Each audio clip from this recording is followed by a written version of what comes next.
This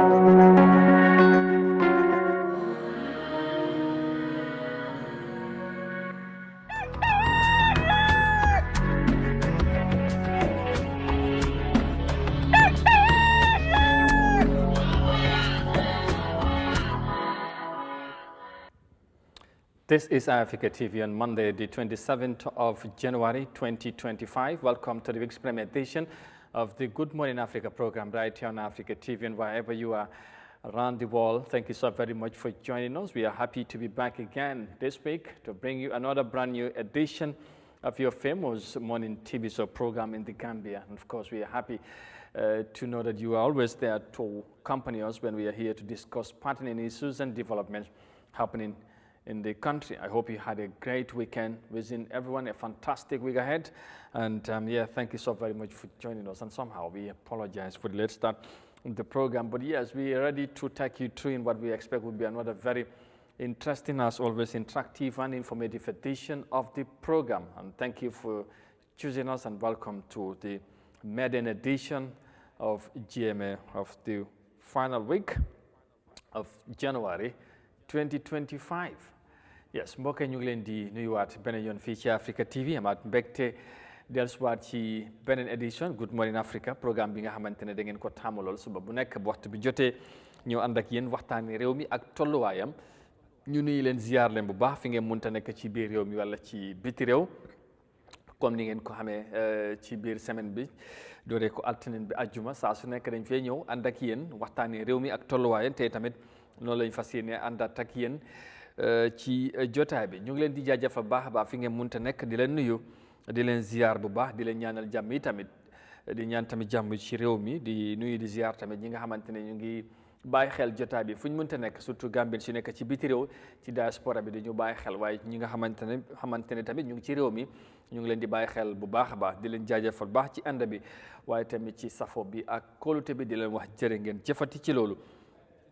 ci jotaay bi tey ñu fas yéene waxtaanee ponk yu am solo, dinañ ci ñëw léegi, waaye xam ngeen ne ci jotaay bi dama ci dee faral di feggoo ak suma naataango, suma directeur Modou Mohamed Niang, te nag nekkul ci studio bi, waaye da ngeen ko dégg ci kanam tuuti rek ndax mu ngi ci yeneen yitte, waaye dinañ jokkoo ak moom pour mun a waxtaan ak moom ci loolu incha allah ci kanam tuuti dinañ ci gën a indi yaatal, waaye tamit ñu ngi séntu gan bi nga xamante ne mu ngi ñëw ci kanam tuuti dinañu fekk ci jotaay bi war a sekk ak moom waxtaan yu yaatu, waaye tamit waxtaan yu am solo. But laata loolu yëpp incha allah dinañ just quickly appreciate suñu sponsor si di Jah Oil company, Jah Cement wala Jah Rice, appreciate leen in a moment. Of course then ñu dellusiwaat nag coobu ci biir programme bi jokkoo ak Modou Mohamed Niang ndax mu ngi ci li am solo, dinañ jox update ci li nga xamante ne ci kanam tuuti wax naa xëy na balaa loolu suñu gan bi tamit yegsi ñu war ko mun a dalal sekk ak moom waxtaan incha allah ci jotaay bi. ñu ànd ak Jah Cement wala Jah Rice, ñoom ñi nga xamante ne ñoom ñoo jàpp ci programme bi di Good Morning Africa. di leen fàttali Jah Oil compagnie doomi réew mi la, ñu ngi def lu am solo ci réew mi, employé doomi Gambien si yu bari, waaye tamit ñu yëngu ci wàllu ciment. am nañ factory bi ci Brikama, Tiger Cement bi mu ngi ko jaay ci njëg bu yomb pour ñëpp mun cee bàyyi xel, waaye tamit ci wàllu Jah Rice wàllu maalo mi dund bi dugal nañ seen loxo fexe Gambien si yëpp am dund bu sell, waaye tamit ci ni mu gën a yombee ci wàllu maalo. ñu gërëm leen ci loolu, su ko defee ñu ànd ak ñoom appreciate leen, jaajëfal leen bu baax, den su ko defee ñu dellusiwaat léegi ak yéen nag ci jotaay bi incha allah. To ensure food security and affordability for the Gambian people, Jah Oil Agro-Food Depot introduces Jah Rice into the local market. The 50 kilograms Jah Rice is 100% broken white rice, fresh from India with high varied quality. Jah Rice is available at all Jah Oil petrol stations across the country at a wholesale price of $1,950 and a retail price of $2,000. Contact Jah Oil on 770-8080, 715-7960, 726-3667 or 784-2139, or yet still on 733-01321. Jah Oil Agro-Food got you covered for all your quality rice needs.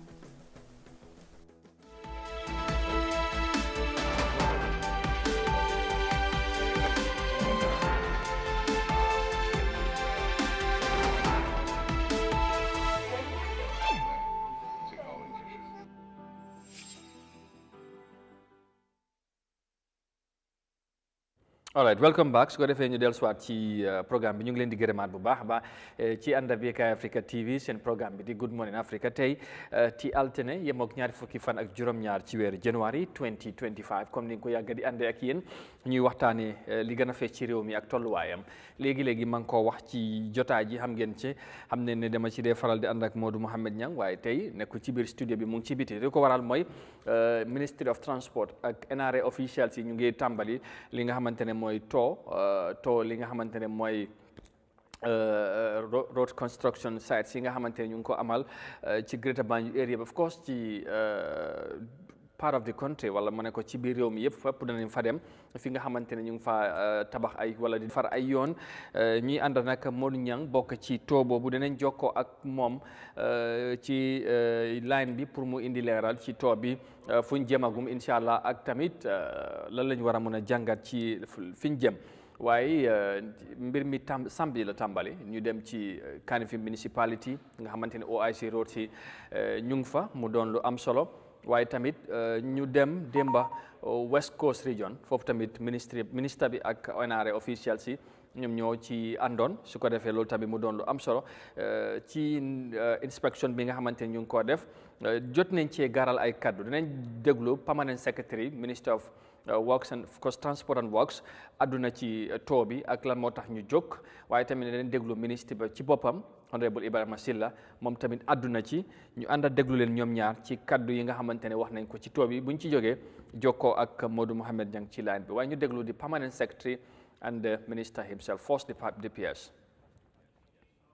yoon bi mooy Suncu Wellingara dem Latrikunda Sabi ji ñu ngi fi commencé nañ yoon bi foog naa ne umput leen ne président bi His Excellency Adama Barrow last time bi mu fi ñëwee during the presidential tour mi ko na déclaration ne yoon bi nañ ko liggéey te joxe na instruction so ñun ministry bi ak National Road Authority def nañ suñ procurement bi am nañ contractor award nañ ko and fay nañ ko advance payment bi mu ngi nii commencé na si site bi fii mu ngi def site preparation bi ñu ngi def survey bi pour pare pour defaraat yoon bi waaw ñu ngi ko award Bolangel contractor la nga xam ne ñu ngi liggéey moom fii waaye ñu ngi liggéey moom tam as part of what we call the lot 5 EPC boobu include na yoon yu jógee Wellingara dem Banjul Ning Wellingara dem Abatuwawi also the different sections yu nga xam ne moo nekk lot 5 so te contractor la bu nga xam ne tamit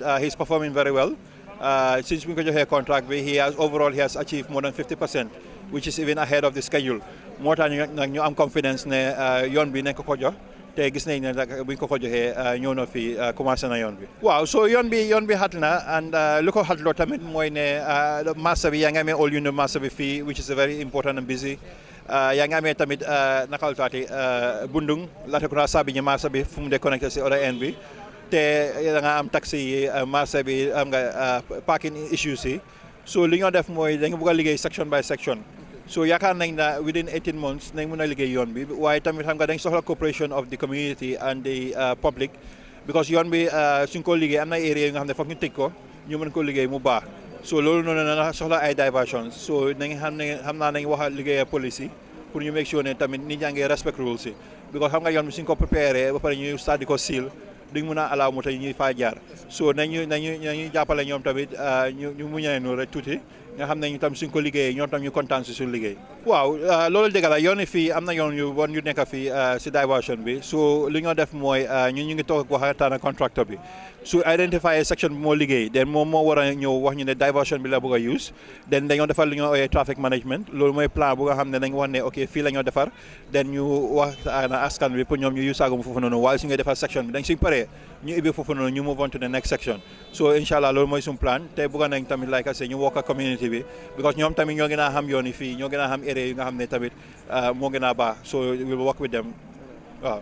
This is part of day 2 of our countrywide tour of road construction projects that the ministry is doing in collaboration with the National Road Authority and our team of consultants and contractors. Today we are here at the Costa Road, the road that comes from the Old Yundum overpass going all the way to Sunchubalia, to Wellingara, to Cow Johnson. It's a very important road critical to the socio-economic development of these particular communities. One of the most densely populated areas also in the greater Banjul area. And the road is very seriously dilapidated. And following the instruction issued by His Excellency the President Adama Barrow, the Ministry and the National Road Authority have done a public tender and issued the contract to the contractor. Today the contractor has started work, as you can see. And we hope that he will expedite the work to ensure that the work is completed on time and on budget, but also with quality. The important thing for that is this. This is a highly trafficked road, but it is very bad. It's very dilapidated. Now, as a ministry, we have already instructed the contractor to do sectional work. This means that he will secure 200 meters or 300 meters, completely work on that and finish that, and then open that to traffic and then close another section, because it's about 5 kilometers.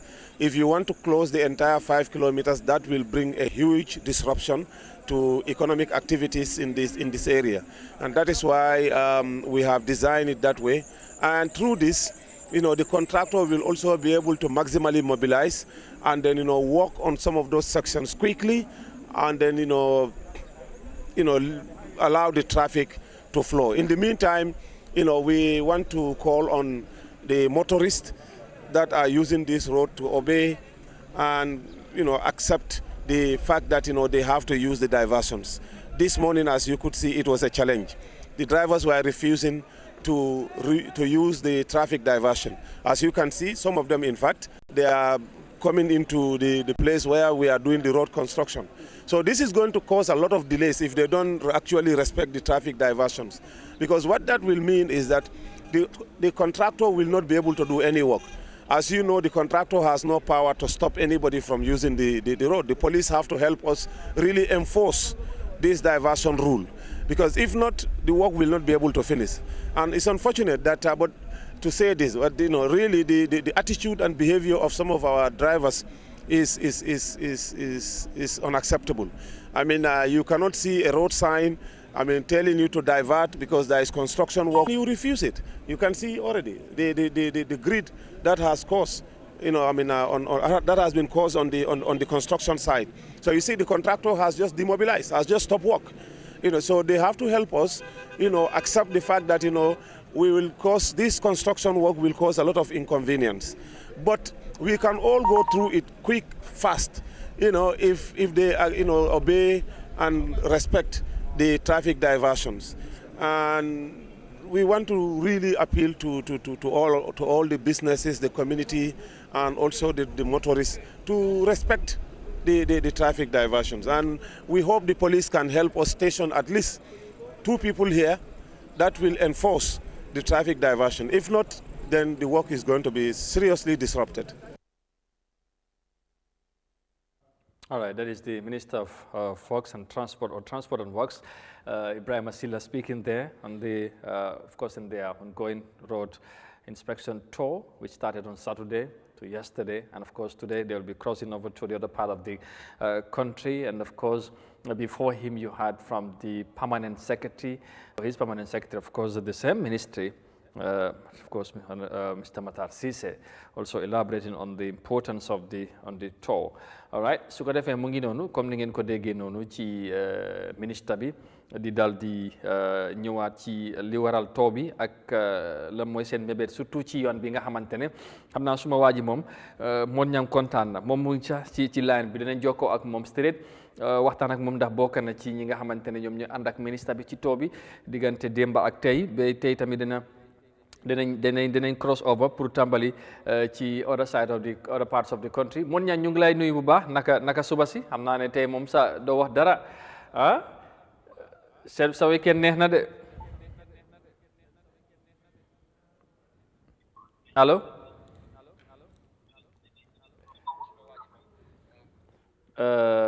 waaw dafa mel ni Mon ñang diggagun ma de ñu ngi jéem a seet naka la ñoo jokkoo ak moom ci line bi quickly. Modou Mohamed Niang moom ak bokk na ci media team bi nga xamante ne ñoom ñoo nekk di ànd ak ministre Minister of Transport of course ñuy ànd ak ñoom ci tool bi nga xamante ne ñu ngi ci dinañ ñëw quickly ñu jokkoo ak moom mu gën a élaborate ci fuñ jéemagum ak naka la gisee liggéey bi ci boppam dégg ngeen PS wax na ci yooni Costa Road bi finally nee na gars yi tàmbali nañ liggéey bi xam naa ne moon ñang léegi du ma ko wax dara because waxoon naa ko fii moom after independence waaye nee na te suba teel daf ma call di ma wax loolu ma ne ko ne waaw mu ne ma PS waxoon naa te PS mu ngi fa woon ak ministre bi yëpp ne ko ne yàlla baax na waxoon naa gars yi moom buñ waxut xëy na buñ waxutoon loolu sax duñ ci teel a profito duggee noonu ci line bi suma gars yi ñu ngi jéem a seet naka la ñu jokkoo ak suma directeur Mon Ñang mu ngi ci line bi léegi jërëjëf Amadou Mon Ñang nuyu naa la bu baax maa ngi waxtaanee si affaire yoon bi Costa Road xam naa ne yaa ngi dosé parce que fu mu nekk nii comme gars yi commencé nañ sauvé bi ba PS wax na ministre bi wax na xam naa ne moom dem man fanaanoo ni nga fanaanoo moom xam naa mbégte bu rëy la ñu ngi lay nuyu bu baax naka suba si Amadou maa ngi lay nuyu xam naa ne dama ne interview bi su ko Amadou di dina ko boole ak xelam yëpp man lay def wante nee naa la bu baax léegi sant wala ñu mun demee wala biti comme noo ko waxee rek dégg na ngeen ñu def loolu ñu ànd ak nga xam ne daa leen bëri liggéey woog ci samedi bi ak dimanche bi waaw loolu nag démb la woon ñoom ñu def nga xam ne mooy xool yi ñoom ci géej gi ba nga xam ne mooy daal ko daal daal di mas a jaar foofu sulu dara bi nekk soo nee fa noonu dem ci yoon boobu la gars yi commencé démba bu yoon bu nga xam ne bu important la waaye dégg nga li fi sama nekk ci wax ak li nga xam ne lekk ci da ministre bi doon wax wane ne rek xam nga yoon boobu dafa xam li koy jëfandikoo dafa bari lu gars yi bëgg a mooy ne rek peut-être 200 dañoo bloc ko defee gars yi liggéey loolu après ñu jéggiwaat démarche ci leneen waaw waaye seen problème mooy statique bi ak drive bi xam naa déglu sànq ministre bi comme ni ko doon waxee am na fi nga xam ne xam naa dina xaw a jafe waaye man tamit wax naa ko góorgóorlu la ci day baax all right léegi mun ñaa ci affaire diversion boobu sax ci yoon bi danañ ci taxaw tuuti parce que yoon bi nga yàgg a jàmbat la te xam nga yoon bi PS mu ngi koo wax ak ministre bi yëpp ñoom ñu wax ne yoon bi dafa xat waaye foog ñi nga xamante ne mooy askan bi ñu jàpp ci waaye surtout driver yi ba ministre bi mu ngi wax ne sax driver yi am na li nga xamante ne commencé nañ koo jëfee nee na loolu duñ ko mun a nangu naka nga gisee loolu situation boobu nan nga foog ne loolu lañ mun a doxalee yëf yi ba tey yoon bi nga xamante ñëpp dañ ko soxla ñu mun koo liggéey ci nu mu gën a gaawee waaye tamit askan bi jàpp ci waaye surtout driver yi.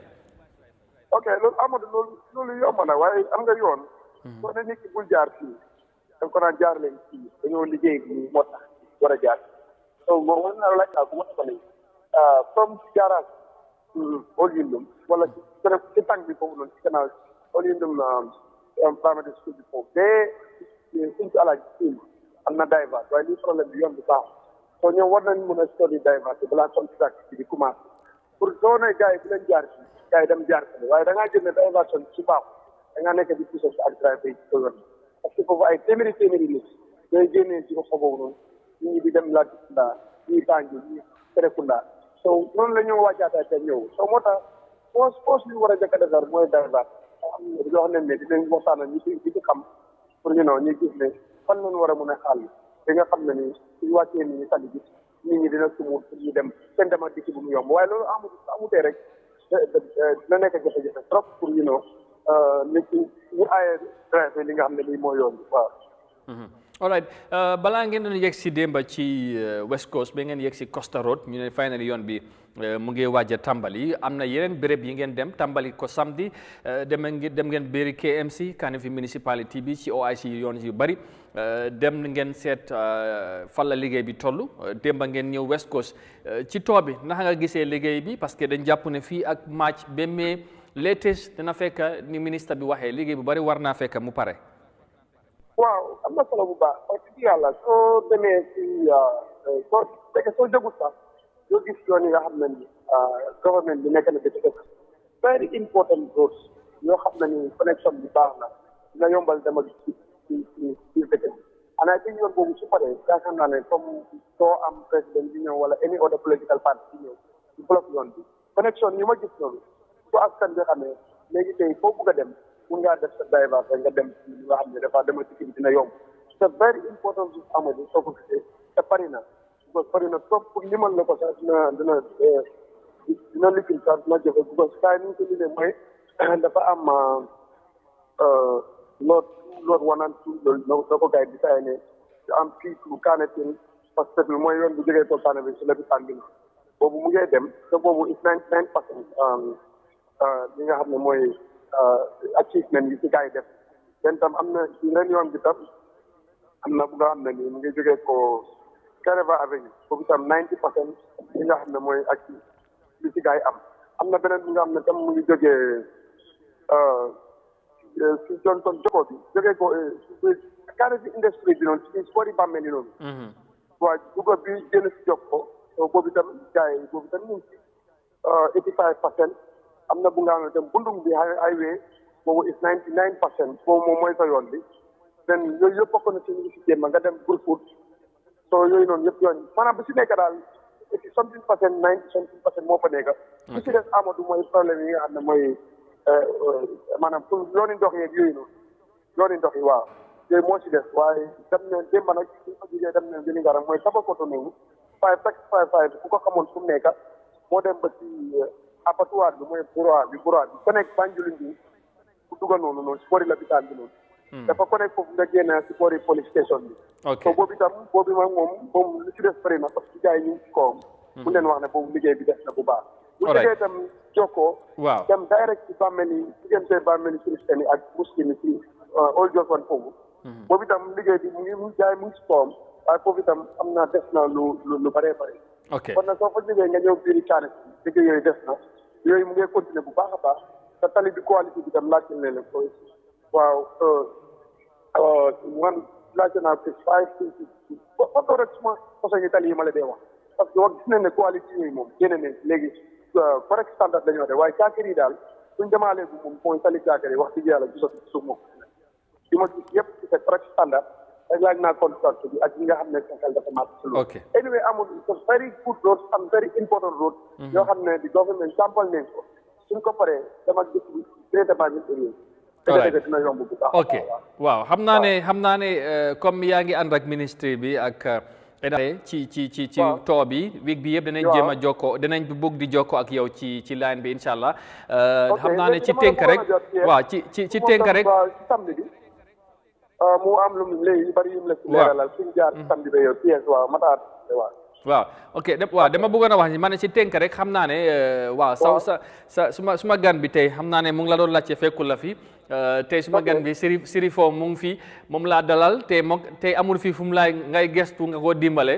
soo def la njëkk a laajte may la nekkuloo fi waaye lan nga wax ñoom tamit yoon yi ñu war a defar West Coast because ñoom tam ñu ne dañu war a defar ay yoon xam naa ne loolu yëfi kansul la ak tey fan ngeen war a dem boo leen jógee fii waaw tey moom ñu ngi jàll nag tey moom ñu ngi jàll ñu ngi dem Tieng incha allah ok ak waaw ñu ngi dem Tieng waaye si boo waxoon ne ci nga ministre bi on a chance bi pour ñu bokk ànd ñoom liggéey bu ko yoon bi tam yooni ndox yi chance bi dafa am responsabilité ci loolu moo tawee ci pour di ko génnee di ko set setal yow moo tax ministre bi appui na chance bi pour ñu ànd ñoom bokk su liggéey loolu nag lu am solo la dafa loolu sax boobu mën a oto bi rek dafa doy dañu leen war a nit ñu wax ak ñoom parce que ñaar ñi nga xam ne nii maanaam ku bëgg ku la wéetale ak ku bëgg fu mu fanaan tëjal buntu warul leen a boole soo dëgg war nañ mën a waxtaan jokkoo gis réew mi rek mën a bokk liggéey suñ ko defee rek dinañ gis yokkute bu baax réew mi soo ñu def yoon yi ñu bëgg a def rek gars yi yombalal leen ko day gars yi defar ko parce que wax dëgg yàlla yoon yu government bi di def loolu su council yokkee rek léegi tey feebar yoon moom Gambie ñu génn ci wax dëgg yàlla kon damaa def rek jox la pièce nga wax ak moom mu am ci bilim ci yokk moom ok ñu ngi lay wis good luck di leen ñaanal yoonu jàmm dem jàmm ñëpp si jàmm incha allah bu boobaa ñu mën a continuer liggéey bi gan cee mën a waxtaan xam naa ne moo update dina ñëw ci good morning ci entire week bii nii incha allah da nga cee gën a update ñu baax ba ñu ngi lay gërëm baax moña waaw di la jaajëfal bu baax ba jërëjëf ok PS alright kon jox ma PS quickly dama ko dégguma boobu xam naa salaamaaleykum Amadou waaleykum salaam PS ñu ngi lay nuyu baax naka ngeen def alhamdulilah ñu ngi lay nuyu ak listeners bi very good ngeen tàmbali tour of roads yi nga xamante ne da ngeen ko tàmbali ci samedi bi ak démba dimanche te ngeen war a continuer dem ci dex bi boo ci doon dellusiwaat just quickly rek lan moo tax ngeen jóg ak this moment pour mun a inspect yoon yi right now. waaw jërëjëf Amadou laaj boobu am na solo torop ñun as a ministry led by the honorable minister honorable Sila so gisee ñu jóg ak suñu technical team bi ànd tamit team bi comme NRA National Road Authority pour dem seeti yoon yi because ñun am nañ programme bu mag bu nga xam ne ñu ko def because His Excellency President Barrow wax na ne gonna build 1,200 kilometers of roads and currently you have over 400 to 500 kilometers of roads that are in progress yi nga xam ne ñu ngi see liggéey so ñun tamit gis nañ ne waa ñu pour ñu jóg dem seeti yoon fan lañ toll waxtaan contracteur bi ak consultant bi seet yan secrétaire lañ fi am ak naka lañ leen a jàppee pour liggéey bi mun a gën a gaaw ba pare tamit aussi waxtaan ak askan bi pour seet ñoom leen naka lañ gisee liggéey bi kontaan nañ ci wala la mooy seen observation lan lañ ci ak naka lañ ko mun a yokkale parce que ñoom ñoo xam ne askan ñi ñooy bénéficiaires yi ñu ngi si groupe bi léegi dañ koo bàyyi si kay yi groupe so important tamit ñu ci tam seen boppa di kontaan si liggéey bi ne la defal ba pare su fekkee am na xalaat ci di ko yokka ñu yokk ko si tam dañ ko ok all right well PS ñu bari dañoo rafetlu li nga xamante ne mooy initiative bu nguur gi di def tabax ay yoon yu bari but léegi ay concern def day am delay ju ti am maybe contractors problem here and there but bi ngeen génnee liggéey bi ndax li ngeen gis of course doy na wala kontaan ngeen ci ak expectation si lan lay doon fi ngeen bëgg a dem tey ak fan yi di ñëw. Well, overall, we are satisfied and very happy with the performance of the contractors. Okay. I'm not, I'm observation. They were named for contractors, and we expect they would improve certain aspects of the including quality. We're going to go figure out because I'm not quality because I'm not sort of putting them. So I'm not used to it.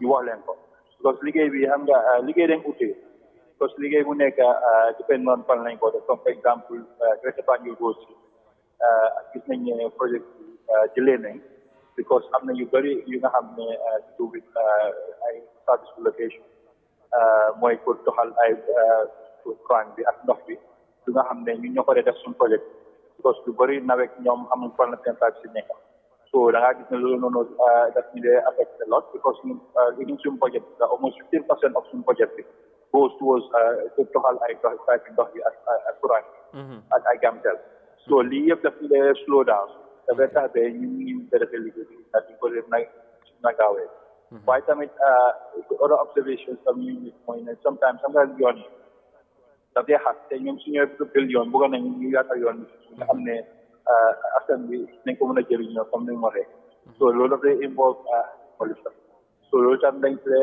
ñaan askan bi ñu coopéré understand that Lee is public and national development. Da ngaa gis ne yoon bi su ko defaree ñoom ñoo see jëfee parce que am na yeneen yoo xam ne jël nañ yoon dañ ko signal street light da ngaa gis ne guddi soo demee even su courant amutee sax lampay solo moo koy doxal lampay dafay taal maa gis askan dañoo dem toog si mbedd bi am nga di waxtaan am seen di ko enjoy daal te loolu noonu dëgg kontaan nañ si torop so feedback bu ñu am daal overall ak lu bëri positif. All right. Well, ñu ngi lay gërëm baax ci update bi I know for the coming days we will keep in touch ñu ngeen gën ñoo jox update si fi ngeen di dem inshallah comme Eyeafrica team bi ñu ngi ànd ak yéen danañ jokkoo ak yéen ci moo updates ak li nga xamante ne mooy pour waxtaan ak askan bi ñu ngi lay gërëm baax PS di la sant di la wax jërëjëf. jërëjëf. All right, thank you very much jërëjëf ñu ngi ko jaajëfal ba permanent secretary minister of transport Matar Cissé moom moo doon jox ñu update noonu ci too bi nga xamante ne ñu ngi ko tàmbali balaa moom de ngeen suñu reporter wala collègue Modou Mohamed Niang moom tamit mu indi ci leeral ñu ngi leen di gërëm bu baax ci loolu am na solo pour tamit ñu dem ñu nemmeeku liggéey bi parce que léegi tamit dafay baax pour ñoom kilifa yi ñu génn dem seet liggéey bi naka la nekk di demee buñ nekk rek ci office yi ñu leen di update ak yooyu buñ demee gisal seen bopp dina tax ñu xam lan la ñoo yéggee li nga xamante ne mooy njiiti réew mi moom mi nga xamante ne moom moo leen sant liggéey bi waaye tamit Gambien si xaar leen ci yu taxawaay yu mel noonu dafay baax trop ñi koy def su ko defee ñu dellusiwaat ci studio bi rek dalal suñ gan ci programme bi gan bi ngeen miin la ci jotaay bi Sirifo Sonko wala Honorable Sirifo Sonko nominated councillor at the Brikama Area Council su ko defee moom la ñoo ñëw dalal waxtaan ak moom ci of course danañ gën a taxaw ci li xew biir West Coast ci council bi taxawaay bi surtout recently ci li xew ci affaire opération bi but du mën a ñàkk mu appreciate li ministry bi di def ak NRA in terms of yoon yi ñoo defar biir West Coast region te loolu daf leen yitteel Sirifo good morning ñu nuyu la dalal la ci programme bi xam naa ne tey moom comme ñoom ña ngi nekkul fii dinañ am very calm discussion lu jar yeneen yi. non Amadou bu wax ne comme ñang nekkul fii ñang su ma déedéet ñang su fi nekka non ñang su fi nekka moo la dee baag non ñang nekkul ne daf ma dee baag ñang dëgg la dee wax moom am nga because ñang moom liggéey dafa am liggéey fii so man su may ñëwee fii ñang su ma woyee loo am na du dëgga ñang dafay taw mu wax ni loolu. te expect nga wax fii loolu.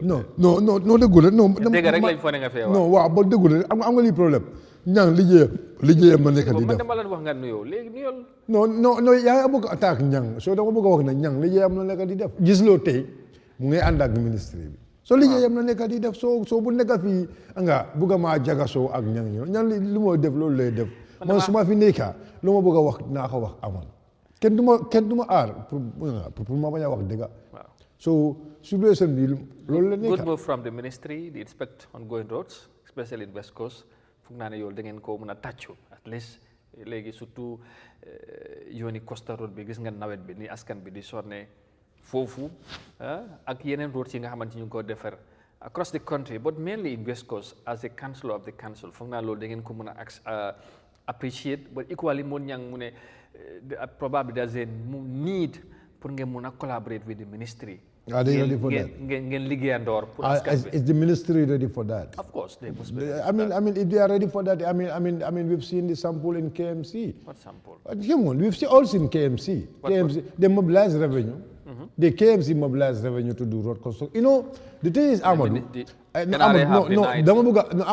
NIA have denied that. No. But what did they deny? They issued a letter. No. That is all. Those are flimsy excuses, please. Let me tell you something. What they are interested in is the quality of the work. Let me tell you something.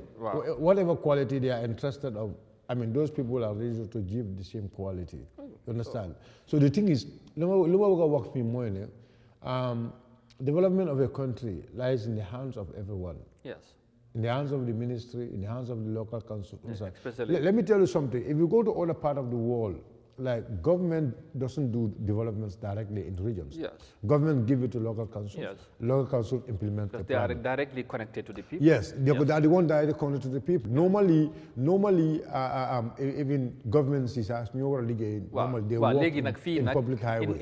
In our case as Gambia. In our case, but more of the time they get defante here and there instead of collaborating. Because the problem is the very government. Unfortunate. Because the problem is the government is not doing as the law says.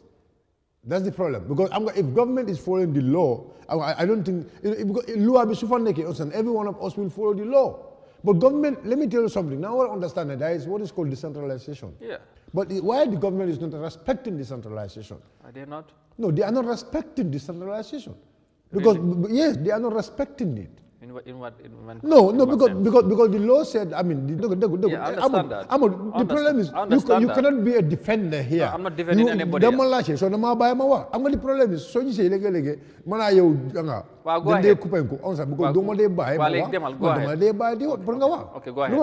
I'm not saying the government what they are doing, I'm not saying it's not good. But in the newspapers. President Barrow you go control, government is not giving room to the opposition because this man go fee KMC bukan cakar fi ayon government ñu nek len block so ñun tamit no dego de mo wala dama lay wax ne block bobu ñom weddi nañ no ko lolu fen no sen wédé bi sen dego mo sen wédé bi fen na mako wax fi fen na li ñoo weddi ni yef fen na mako Very simple. No. Linyo way to do dega. Because the problem is, let me tell you something. No. So I mean, okay, that's up to them. But Lumabuga work fee more. The government is not giving enough to the opposition. Government is not giving the room. Government is not giving the environment for the opposition to do what they're supposed to do. The opposition have the aim to do. Let them go and understand. The taxpayers' money is in the government. But why would the government deny, for example, the council taking development to the people? But why? But let me tell you something. I mean, Amadou. We've seen many of them. Amadou, you've seen citizens of this country, the diasporans. They want to build a maternity ward in Yao, in Chairman. Yeah. What happened? Government stopped them, and it was all political. So the problem of this country is this: government is not ready to give any room to anybody they suspect you are an opposition or you want to do something which they are not 100% involved. Do you think, in this sense, for example, the local councils, oppositions, head are given the due that the government deserve, and the government also obviously, because the due the law has stipulated it clearly. Well, I'm just asking. Yes. Is in 2 hours. Yes. Where the government is doing what they're supposed to do towards the council, and whether also the council is doing what is expected of them towards the government. No, the the collaboration is needed. Okay, let me tell you something, Amadou. Right? No, for the betterment of all. Amadou, let me tell you something. This discussion is very important because we're talking to the Askan. Wow. And then ñu nekk di wax ak askan dafa baax pour ñu jël suñu waxtu pour ñu explain bu baax because sometimes man dama dee bëgg a ñëw si media di mislead the public. Okay. Understand that? So that one, like you asked me something very important. You say is the opposition leading councils giving that respect or that due to the government? And is the government and is the government also giving back to the opposition? But lu ma la bëgg a wax foofu noonu mooy ne I am saying I don't know because per se I am not in KMC, but I can tell you I will give you some examples in KMC. But now let's go back to my council, for example. Let me bëgg a wax fii mooy ne the law have stipulated it clearly. Loi bi lu mu wax dafa clear. Loi bi mu ne lu ñu war a def rek we have to make sure we let the government know it. And this is ñun loolu leen dee def. Dama la wax the budget of the council should have a certain budget and it's approved in the general council. We don't implement those budgets until it goes to bilateral at the central council because that's the law. That's the law. Yeah. So obviously ñun respect na loolu. Okay. ñun dafa am yoon boo xam ne bëgg nañ ko jaxar yoon boobu noonu su bëggee dañoo jël contracteurs si rek ñu ñoro ñu jaxar bon lu tax ñu consult the NRA because you know the loi bi ñu ne you have to consult NRA when you're doing road for quality inspection. So kon dama la bëgg a wax ne ñun dafa am dara amul ñu am ne we are doing it boo xam ne we are not consulting the government, but the problem is government is not giving the reciprocity. Government is not reciprocating that. If government is reciprocating that, I mean, there is going to be mutual understanding. But government is seeing that whatever way or whatever space we know your opposition, they don't have liggéey and then asking them go just. So government is seeing them as threat. So government nak loolu lañ waru just because ñun the taxpayers are paying money to us, likewise the taxpayers are paying money to the government. So government have to see that. Now let's go back. The sad reality is, I think it's very unfortunate because if the president is saying like the opposition like it's just misleading. It's just misleading. All that you want to see is the government to fail. And now you also the government is not doing you good just because if you do something good, in the eyes of the people, then your opposition be more deftly. Wow. And then if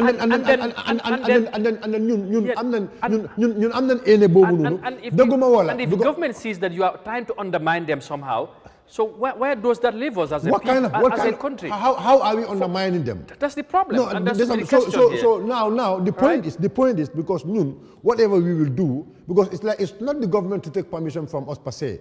right? Yeah. It's not the government to take permission, whatever, you know, book them. Wow. Like you know, wow. in normal circumstances, when they are to construct roads, you know, secondary roads, they need to consult councils because those are under the purview of the council. Yeah, so, but they are, yes, but wow. they are not consulting the councils for that. But are they building feeder roads right now in your area? I'm saying feeder roads. They are not. I think they are focusing on the highways. I am saying, you need to take your time. And let me, because the problem is more, we were talking to the ASCAN, and then President B, more times Saibung am platform like Nila Dewa, and then have a bar for ASCAN in Degulugo Buba. Because if you go to many countries nowadays, they give money to the local council, and governments will be there to supervise. When you make sure the money is used, utilized in the rightful way. Okay, so but fee is completely different. Law bi dafa wax ne ñu ne council send 25% of send development fund. Government should support council 25% of that development fund. Government subvention. Government nekkul di def loolu in the Gambia here. Foofu tamit nag am na ñeneen sax yeneen Gambians yi. I'm not saying everybody, but some are in agreement with that.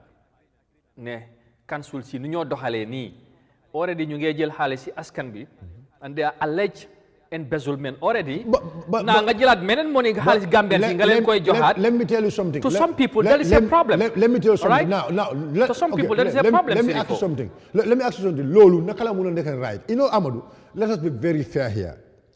If those people in the councils, working in the councils, those people are people appointed by the government.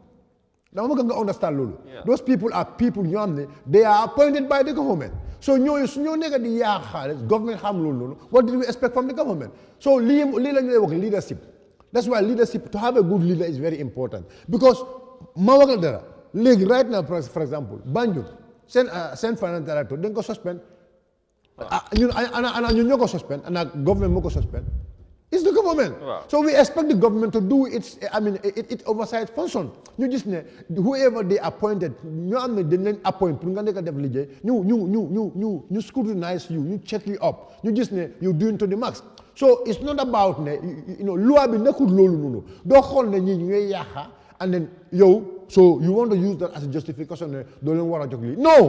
Loi bi make very clear. And you supervise them, you monitor them. So if government fail to monitor, let me tell you something. Who sanctioned the Commission of Inquiry? Who sanctioned it? President. It's the government. It's the government. Yeah. So government bobu so ana ñu ñoko sanction. Ñun sabi ko ñun amun dole bobu nonu. Wow. So time bu ko sanction ana I am telling you you fa nekka. Xam nga cioli bari wona de. No, dama la wax rek. I'm not saying cioli bari wut. Luma la bëgg wax fi ni. Those who are there, the staffs working there. Do you ever have one single person come and defend them commission? No, I'm a good Ken. Perfect. Yeah, so we expect no, why can't I miss you to them? Wow.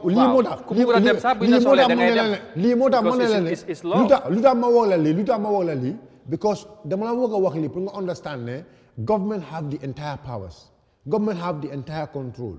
Pour you make sure, make sure they control and discipline. But those that are also entrusted has a responsibility. No. Let me tell you something. Those who are entrusted, they don't have no responsibility. Exactly. That has to be clear. Okay, now let's say we have the responsibility per se.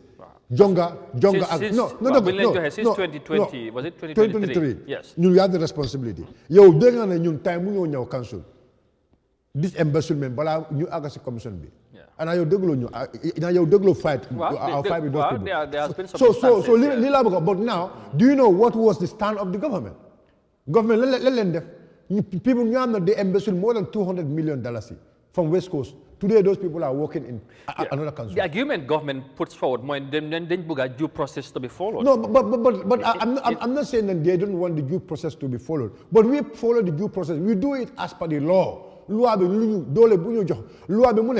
you found you wanted to suspend some people, they said you don't have the right to No. The problem is they don't understand. They said we don't have the right to suspend them. That's what they are saying. But loi bi dafa work very clear. Loi bi mu ne, if you found out anything about a staff, lu nga war a def mooy ne, you have to refer the matter to the establishment and appointment committee. And establishment appointment committee need to bring it to the general council, and general council need to pass a resolution, to make a decision on them. So the general council make a resolution to make a decision on them. Understand that? And then the matter will be referred to the service commission. And service commission is under the government. Yes. Now understand, Lulu. Wow. So like more, for example, the general council can agree we are removing our chairman. So if the powers of the council lies on the general council, who are you to say the general council, the decision of the general council should not stand? When the general council are the people who are entrusted about the affair of the council. So you understand. So it's like Luabi, that's but Luabi, no. The way you are trying to interpret it in this way, maybe it's in their own way. Luabi stop with government. Okay, that's fine. Luabi stop with government. Okay, that's fine. Luabi stop with government. I understand that now. To suspend someone. Okay, now until you do the finding. Let me ask you this. Accused of embezzlement and now they are working. Because we should be discussing about the recent development in Brikama. Okay. And all that. But on final note on this one, apparently as things start, the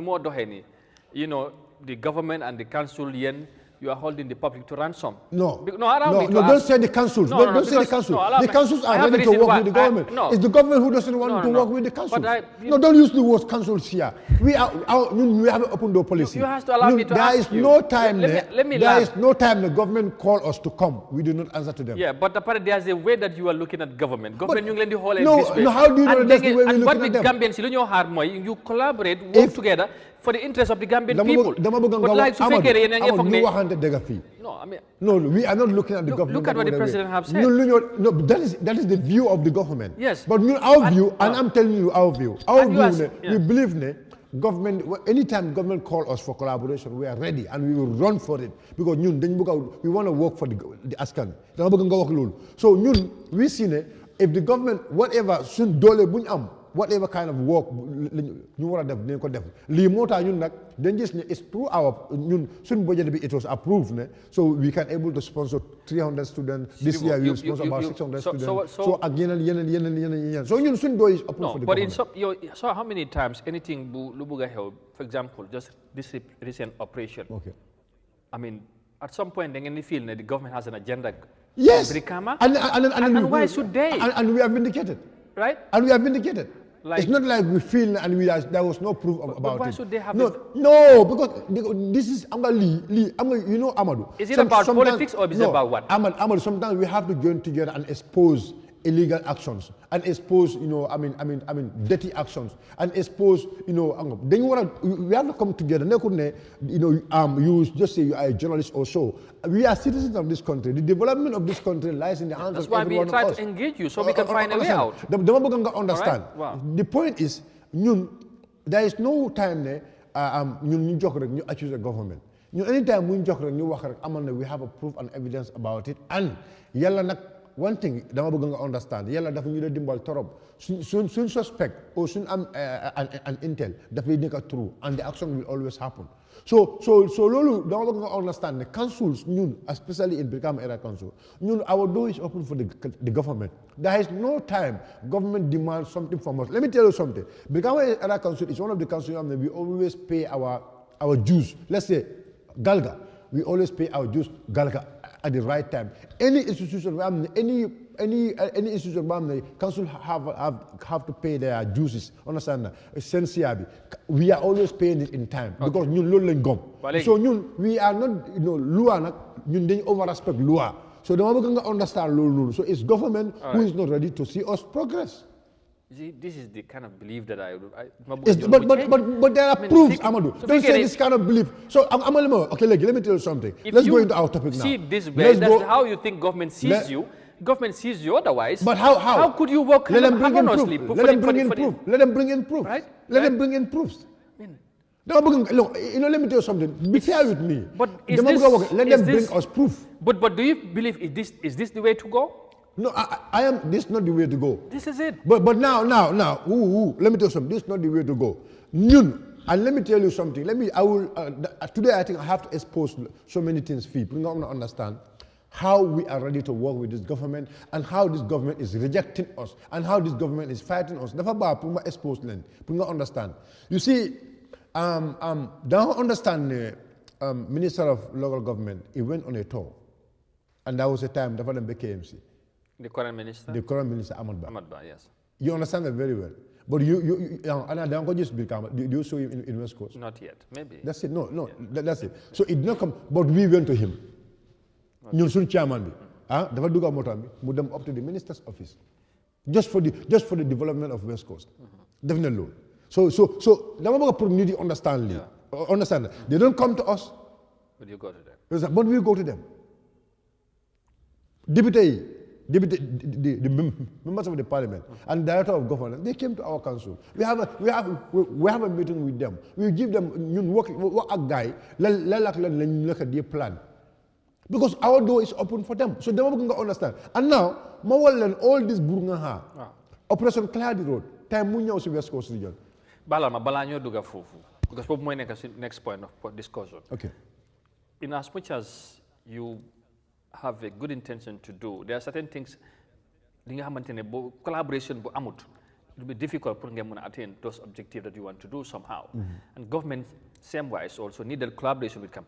Now for instance, what do you think could be done? Lan lañ mëna def ba gis ne tay li ngeen wara liggéeyandoor comme ni ko mon ñang junjee sank loolu dana am.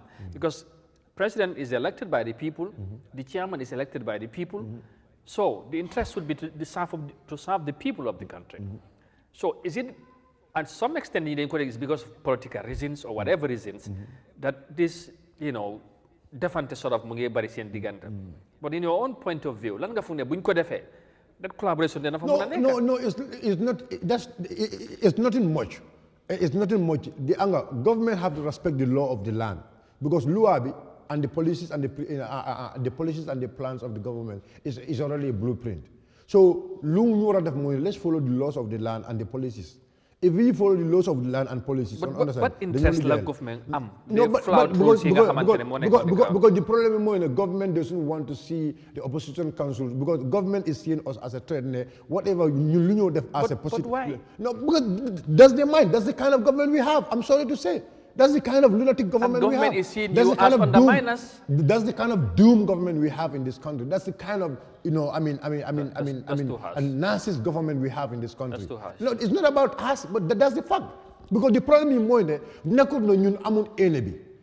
Don't understand. Nekut no ñun amul enemy. Ñun am na enemy. Bëgg nañ ko def. Amul ñun last year rek am nga leen def. Let me tell you one example. There's a road. There's a road in Birkama. Road bobu time bungo boka jaxal. We follow the law. Them then NRA, and then we told them that we want to do the test it. And NRA, thank God at that time who couldn't go for they collab. Mujong a technician. They give us their technician. No, they don't understand. People need to understand this about Birkama Area Council, because we are the problem. We are not the no. They don't understand. Let me tell you something. Because of that is I'm not talking about anybody. You are positive. You understand issues. They understand that we are not problem. But they are not positive. And then they only look at us through their political lane. We never see the truth. And I'm not blaming them, because that's how they're thinking. That's their focus. But don't want to understand more. Understand that we in Birkama Area Council, we are very cooperative. Because one thing is we are very lucky. Sun chairman is somebody and then he believes in law. Mom never believe that anything is weak, anything but people sometimes see him as a bit confrontational. Because the problem is he doesn't want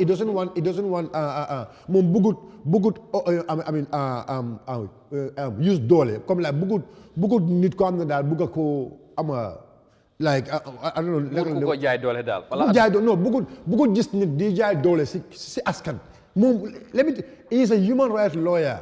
He is a human rights lawyer. He doesn't want to see disadvantage. He doesn't want to see anybody to use disadvantage on Askansi. Yeah, but sometimes it's good to be use the soft approach. No. If you are soft, let me tell you something. Not all the time, but sometimes. No, I'm got the problem in right? No, you know the problem?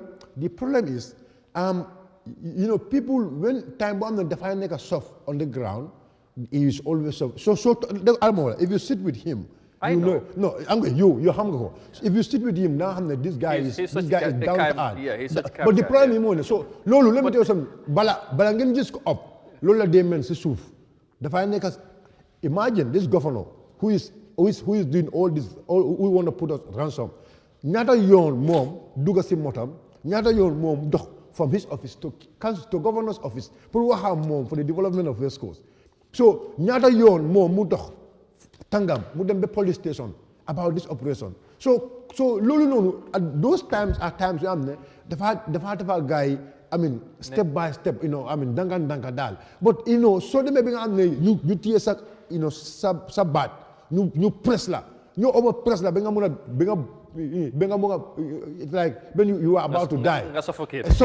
So when you suffocate, obviously the sound of suffocation is always out. Yeah. So talking about that, Brikam, I will get to that now because apparently, for my the main point of discussion, that time is. But then eventually, the good thing is that software, that discussion, negotiation more but I think it's all okay now. Apparently, amna negotiation somehow. But before that negotiation, what is the problem? What is it that the operation is doing in Brikama that they are not doing in other areas, and you feel that's not something that you could accept? Like the chairman have said in several posts he made, because and they will stand for the people. They are ready for anything. Never. And all that. Never, inshallah. So what is happening? Yeah. So let me just summarize. Just summarize exactly. Yeah, please. Wow. You see, ñun Brikama, dama bëgg askan ñu déglu ma bu baax. Brikama Area Council dafa they are very lucky. They have a chairman who is very dafa am loi torop and dafa gom loi nak dafa gom loi torop. So nit nak ko am dafa gom loi su jige nit bëgg yaax loi lolu daf ko dé meral on a bëgg gis wa daf ko dé wa lolu di bëgg lolu daf dé merlo dal because dafa gis ne that's not something that will happen. So Operation Clear the Road does not happen. Understand that? Initially, first Operation Clear the Road time Brikama, they did not come to the council per se. They said there were some of our staffs, in the council that they were co-opted in their committee. Understand? But unfortunately, some of the people who were co-opted there were not informed in the general council. What was initially communicated when all councils have endorsed the operation and they were going to be part of it? Wow. Okay. Yes, that's right? Because that time we were having a lockerhead with our administration at that time, because that time ñom Jonga ak Jeng ñoo nekkon fofu nonu. So that fight was somehow going on because we want to discipline them because we found ñun dañ gis ne day ya xaliss askan. Understand? So time bobu nonu communication was going, but per se this communication doesn't even reach to the office of the chairman or even to the general council per se at that time. But we still accepted with good faith. Understand? Gaay ñew be West Coast. Understand? Time bu ñew West Coast ñu start di duga ci marché bi di yaaxa. Understand? ñu ne fofu ay yoon. Understand? So ñun tam bu ñu gisee lolu we feel okay, they did not come to us per se, they did not joxuñu ker, but ñu la ñu jox leen ker. So ñun ñu dem ba si police office bi Brikama police station ñu fekk gaay fofu noonu toog ak gaay fofu noonu ñoom that time landing Bojang mu ngi liggéey time boobu noonu ak ñoom Mané. So ñu wax ak gaay ñu leen ne ñun dañ leen gis si biir marché yéen ay yaaxa. So we want to talk to people inside there, but we feel ne maybe ñu bàyyi leen ngeen def lu ngeen war a def after ñu dem ñu toog ñu waxtaan. So we went to them ñu toog ak waxtaan, and do you know what happened?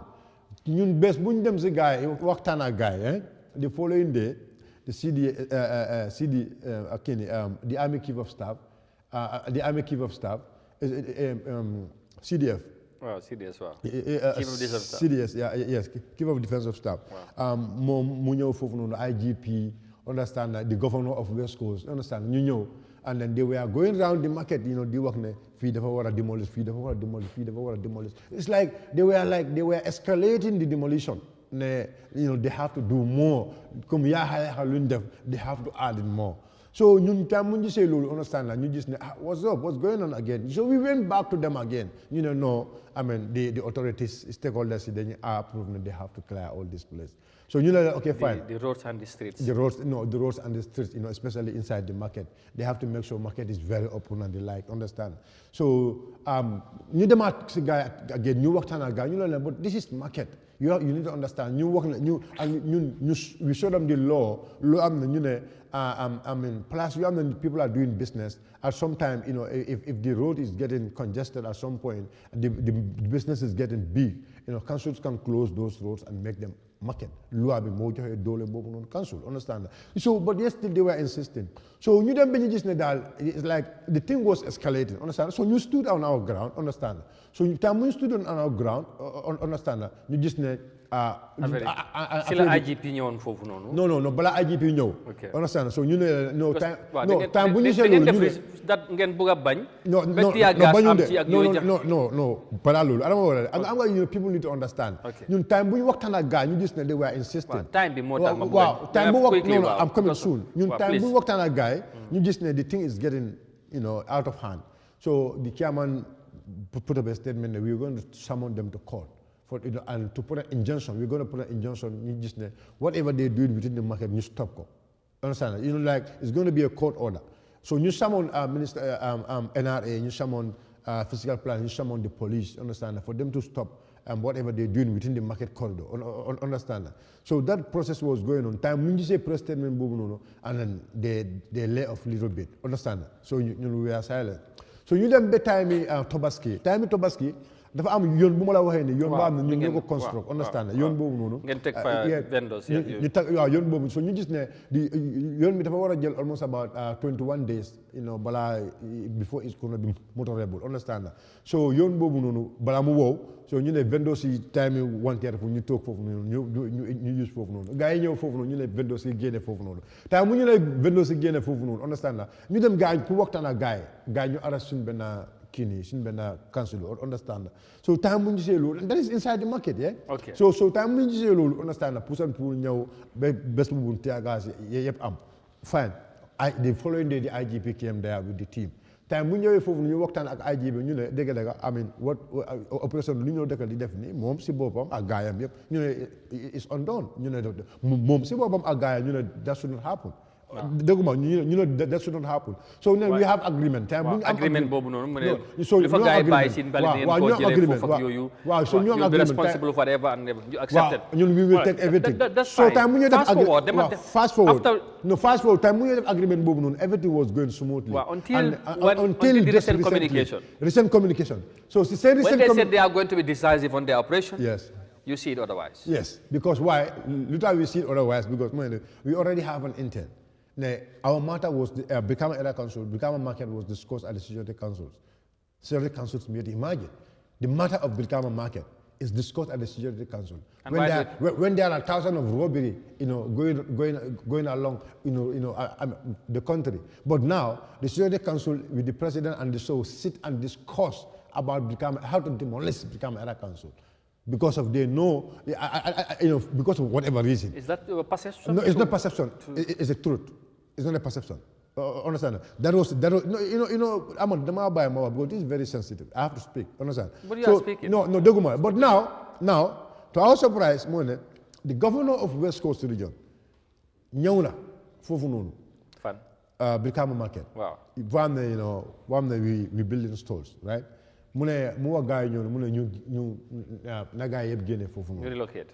Yeah, mu fofu non ken wurul fa nekk governor of the West Coast region in passing si bopam dafa ñëw fofu mu wax ak gaay fofu non it don't even come to the council gaay wokk ne council ñoo ñu jox place bi ko ñun place yu ñu joxé we give all of them dañ jox so fi ngeen joxé yeen that is part of the market, not on the highway, on the streets. No, it's part of the market. Fofu alama wala.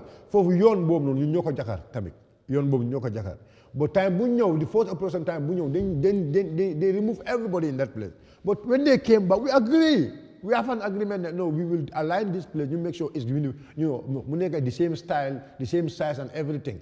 Council, we went and do all that one.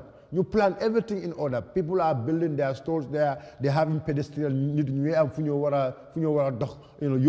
free, everything. So, mom, instead of guy working, council no job palace, mom governor si bopa, mom mudem, more guy you gain a fofuno. So, time more guy you gain a fofuno. Okay, guy come to us and say, Governor, you gain a guy. I mean, Governor Sulen Wahilolo, you just stay doing whatever you want to do. Because governor, so for example, Momboa yen gen gene fofu and then yen working ngone council nyo jox fofu. Understand? Let him communicate to the council. But with all that, we communicated. We called the governor. Call them just to verify. Jalu telephone. You dem besi mom si offer. You never gain. You see the point here? You dem besi officer. You never gain. Just because we want to know the fact.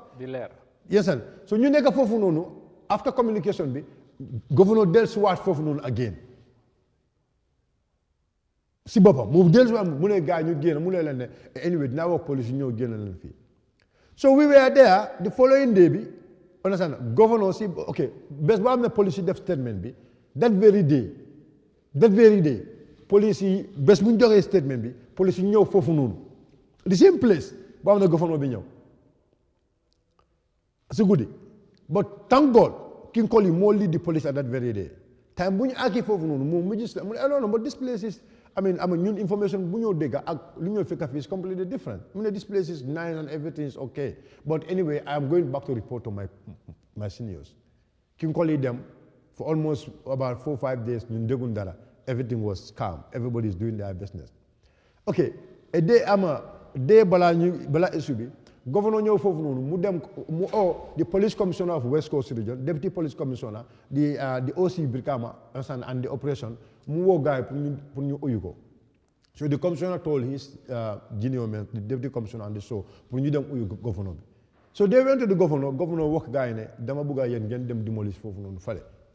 Governor si boppam mu wax gaay loolu so no déggu rek almo just give me time so léegi gars yi time bu ñu dellusiwaat si station bi ñu wax di SO bu nekk Brikama ñu ne ko ne take your men ngeen dem wax gars yi ngeen dem demolish fale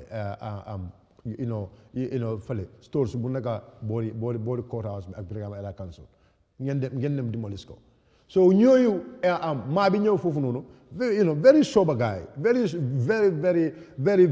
intelligent and sober guy mu ñëw time mu ñëw moom mu wax guy ne dama leen bëgg pour ngeen génne we have an order we have an order ne pour yéen ngeen génne anga police that's how they operate we have an order ne pour yéen ngeen génne fii so tomorrow we don't want anybody to come here tomorrow we are coming to demolish all these stores that was his message to them so time mu guy dégg loolu ñu rush to us ñu ñëw I was even the guy they assigned me to go and talk to them ma dem ma waxa moom so maa mu ne ma ne anyway ñun we are sent so léegi dama bëgg if you people want to know the clear information come and meet us in the station so that's no problem so man the vice chairman of the council and the clerk of the council ñu dem fekk guys police station bi pour waxtaan ak guys just to tell you how we engage in these people ñu dem foofu noonu ñu waa guys ñu ne governor moo leen oo ñoom ñoo wax loolu police yi ñu ne governor moo leen oo mu ne pour ñu dem pour ñu ñëw demolish place boobu noonu so tomorrow they come to demolish it and chairman called them Chairman told them that, if you people want to do this, take the order from the governor and come and demolish our market. You will come and meet us here. And that was why the chairman majority that statement. Now, we are ready for them. Anytime they come, we were ready to defend ourselves. So communication will start. Faker, even the IGP was not even aware of it. Even the operation guy, the operation Clyde Rosa, were not even aware of this statement. Because a day before or two before that, they already released a statement, the Brikama is compliance. Okay. They said that what Brikama, they're very compliant. The road from Chichoy to Brikama hospital is clear. The road from Nana Johnson towards fire service and that garage is clear. Police statement in their website already. So because of governor, because of mom, dafa just mom waxam taxaw na. Okay, léegi you want to impose that one. Foofu laa bëgg ñu leeral. Yes. Xam naa time bi jeex na sax dañoo dem but you keep on mentioning the governor's name. in most of the things that di ngay wax moom moo joxe directive. waaw moom mu ne waaw léegi xaaral rek moom mu ne président bi moo ko oo. waaw léegi xaaral rek man dama bëgg nga leeral lii. moom mu ne président bi. waaw léegi xaaral moo ko woo. gouverneur Ousmane Boye mu ne gouverneur mu ne président bi moo ko woo pour mu yaa. waaw léegi marché. ban xanaa gouverneur bi dafa am any interest. ci non area bii nii wala moom ban interest la am ba mu li nga xamante ne waruñ ko. maybe kaddu rek la bëgg that's his interest maybe ay kaddu rek. but what kaddu. waaw yàlla moo xam that's all because those tools did not disturb anything they did not interrupt the road so moo bi mu am nga lii problème bi mooy ne because moom. but he is a native of Brikama he knows. but he doesn't like Brikama.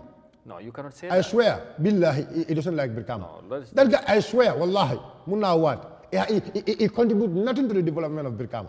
I am telling you that. This is the it's one of the failed semesters. It's one of the failed semesters. They were in the diaspora. They were in the diaspora. It's failed. No, that is too personal. I am saying it's failed semester. No, but that's personal. He's holding public office. So let him discipline himself. No, don't get to that, please. Why you my feel key moy kan? David Harold. Governor key Calm moy down.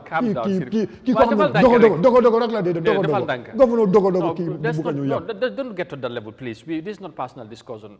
We are discussing what has happened generally. But by Lolo, I was just asking man, mom, that I'm not any interest because you have no card. Okay, but all right. Now, finally, eventually, what amna?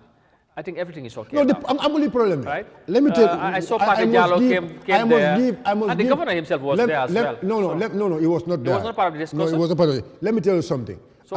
Gambia police force. But the good thing is, I mean, whatever push and pull, we do have the police. Wow. I have to give the credit to the police in this aspect. Especially the police, because the police were very professional in this matter, because they were very trustworthy. They were like engaging. They were very trustworthy and engaging. Okay. And it was very good when the man arrived to the IGP, he ordered. He assigned party and the police structure and the police structure in Brikama, in West Coast, to come and discuss with the chairman. So they came there in the morning, and when they came there in the morning, they also inspect the place. Later from there, they went inside with the chairman. They sit and discuss and agreed. They sit and discuss and agreed, and they also said they are going back to the authorities, but they will also try to engage the governor also. So. This is what we expect from the police. Anytime you had about information, do your findings and then make sure you do what is best for the public, because you are there to protect the life and property of the Gambians, of the citizens.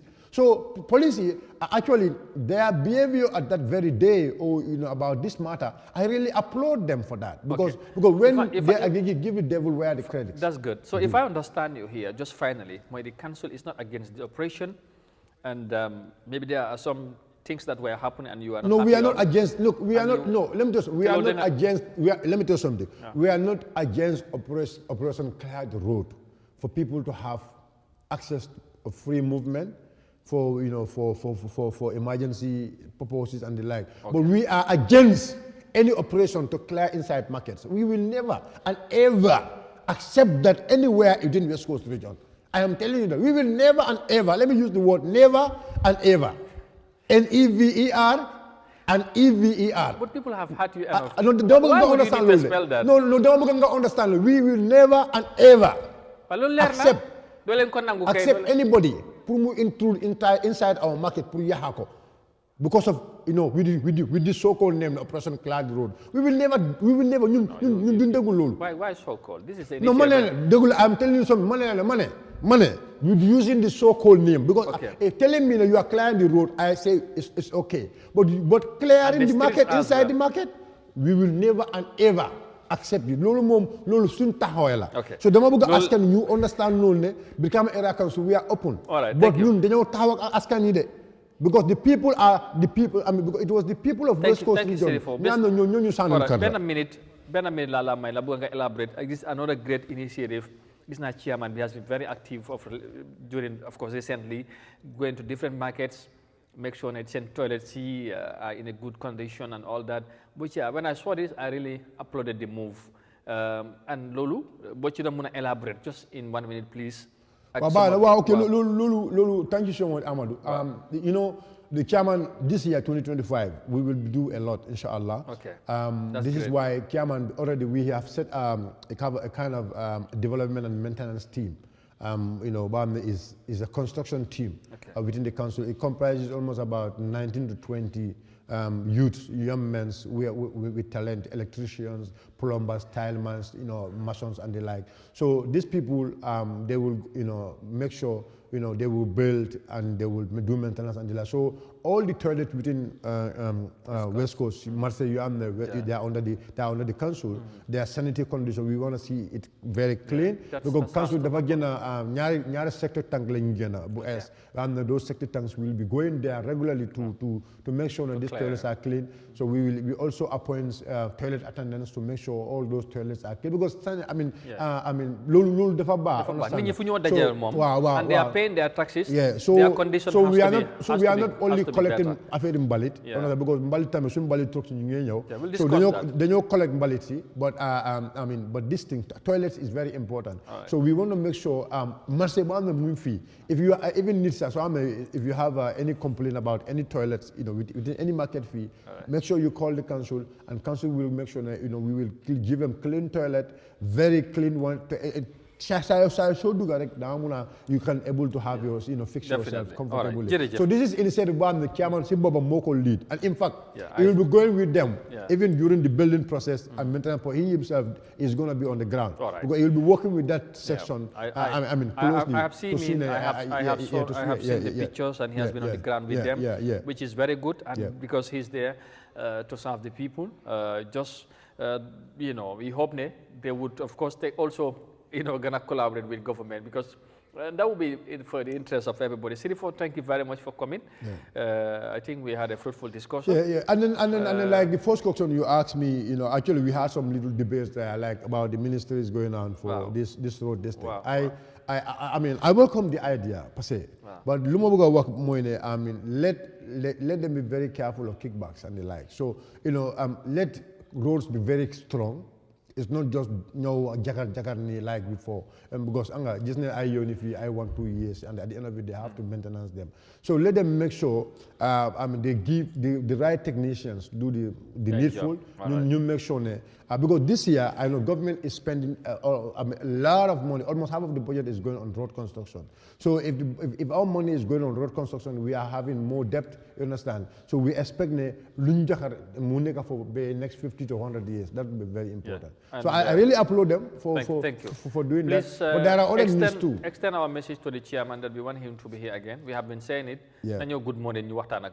Yeah, inshallah. I know. I know he's very. I know one day, inshallah. He have to come. Because we invite you. Well, soon agree already, inshallah. Wow. Then I make sure. Soon agree. Then I make sure you have a flyer for everybody to know that the people's chairman is coming here. He will be coming to Good Morning. Yes, Good Morning. That will be interesting. There will be so many things you want to clarify. Yes. And what people should know about him and the work that he's doing in Brikama or West Coast as a region, as the chairman of the Brikama Area Council. Sirifo, thank you very much, Sonko Gambia, for coming. And I appreciate today we have a very engaging discussion. I'm not saying I'm going to Sirifo you. I'm going to say I'm going to control you. I'm not all thank you very much. We'll get him some other time. Is a problem. For more discussion of matters happening in the Brikama Area Council, and of course some other issues as well. Jërë ngeen jëf mbokk yi ñu ngi leen di gërëm di leen sant bu baax a baax ci ànd bi suba dinañ dellusiwaat ci yeneen waxtaan ak yeneen gan yeneen mbir inshallah lépp ci doxalini réew mi ak taxawaay ci njëriñi askan bi di leen wax jërë ngeen jëfati yéen ñuy seetaan ñëpp ñu bare ñu ngi seetaan ci YouTube bi Facebook ñu ngi appreciate ñëpp di leen wax jërë ngeen jëfati. Thank you very much, and we wish you of course pleasant afternoon or evening wherever you may be. Bés ba ak jàmm jërë ngeen jëfati. Bye bye.